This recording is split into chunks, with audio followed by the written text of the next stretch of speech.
हरे कृष्णा।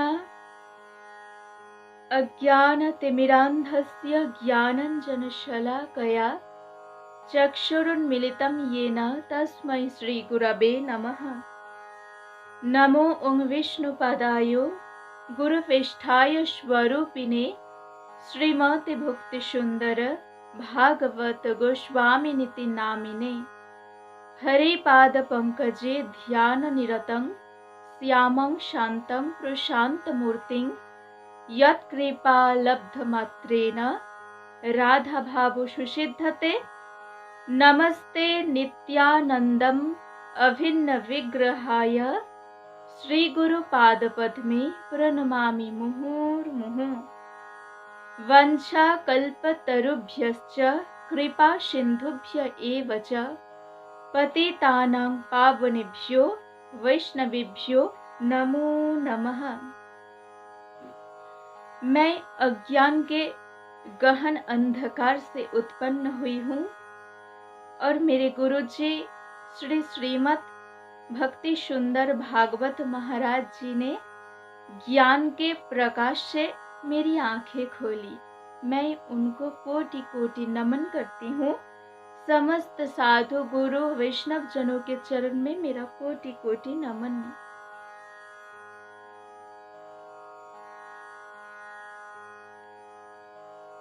किसी ने कहा, किसी ने पूछा, अमृत कहाँ है?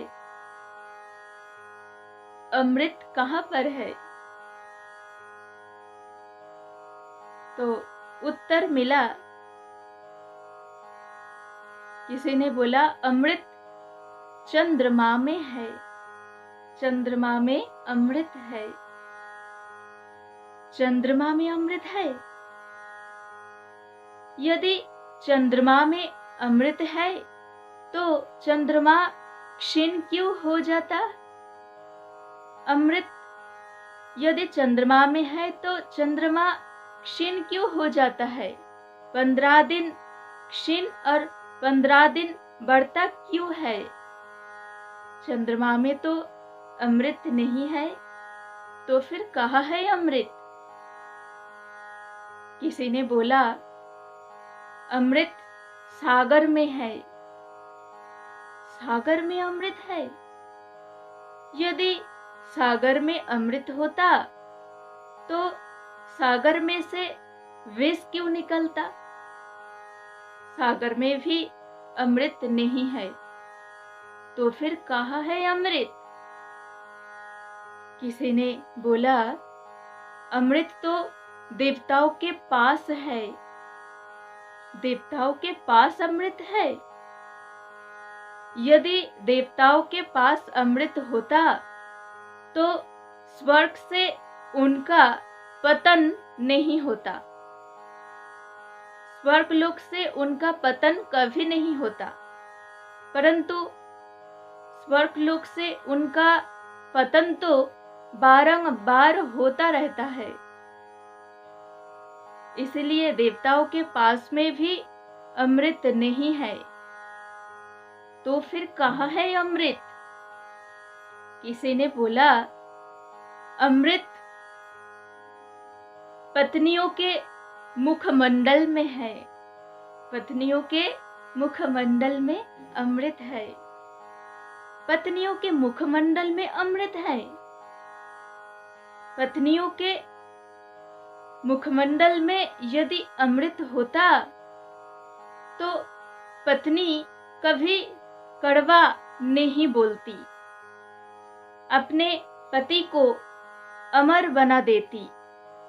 परंतु पत्नियां तो कभी चंद्रमुखी, कभी सूर्यमुखी और कभी कभी तो ज्वालामुखी भी हो जाती है।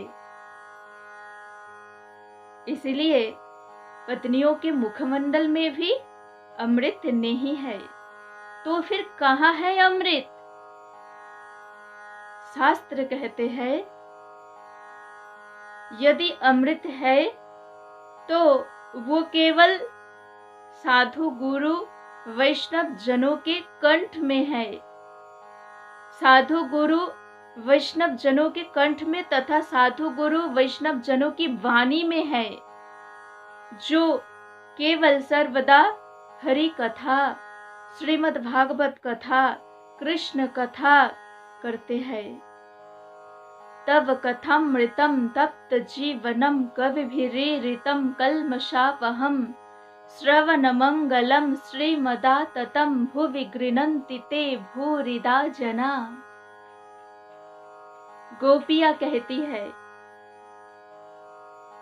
उस तपिया जीवन में यदि परम शांति, परम सुख चाहते हैं तो श्रीमद् भागवत कथा में, कृष्ण कथा में आ जाइए, क्योंकि वो अमृत है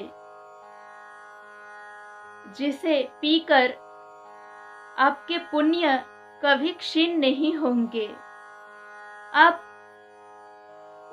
इस अमृत को जितना ही पान करेंगे उतनी ही प्यास बढ़ेगी, पुण्य फल भी प्राप्त होगी।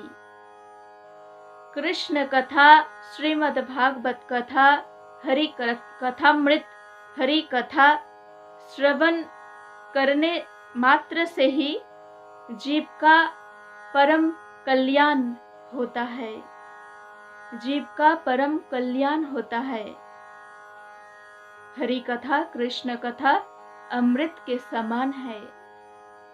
इसीलिए अब सब मेरे साथ जोर से प्रेम से बोलिए, हरे कृष्णा कृष्ण कृष्ण हरे हरे, हरे राम राम राम हरे हरे।